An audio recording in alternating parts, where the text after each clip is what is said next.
June 24, 2022, the U.S. Supreme Court overturns the constitutional right to an abortion. A day long awaited by some,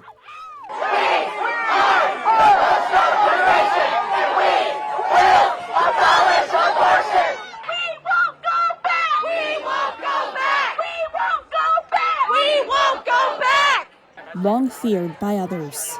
Abortion bans are illegitimate. Forced motherhood is illegitimate. It was a moment that made access to abortion in the U.S. a patchwork of state-by-state policies. Today, the procedure is banned in at least 13 states, and in Georgia, it's banned at around 6 weeks of pregnancy. Now, in Canada, the right to an abortion is not enshrined the same way it was in Roe v. Wade, but it is legal for all. We removed all of the criminal restrictions that existed around abortion, and it effectively became a medical procedure or healthcare. So when in the world people say abortion is healthcare, the only place where that's true is Canada. The day the court decision came down, Prime Minister Justin Trudeau vowed to keep it that way. Let me be really, really clear.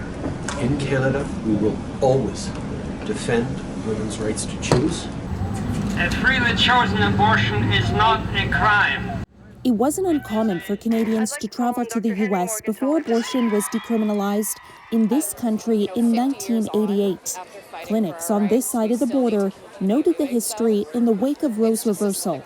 But 6 months later, abortion rights groups tell CityNews Americans have still been able to find ways to get abortions at home.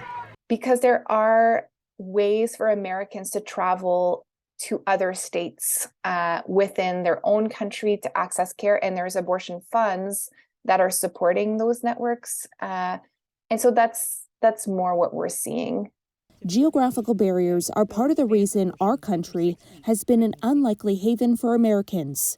With so few providers across Canada, they're already struggling to keep up with existing demand. What we know in terms of abortion access landscape in Canada is that only a few centers in Canada would actually be able to sustain getting American patients. And today, it remains inaccessible for too many. In New Brunswick, where the procedure is only covered if performed at one of 3 hospitals, a fight over abortion access will continue to play out before the courts in 2023.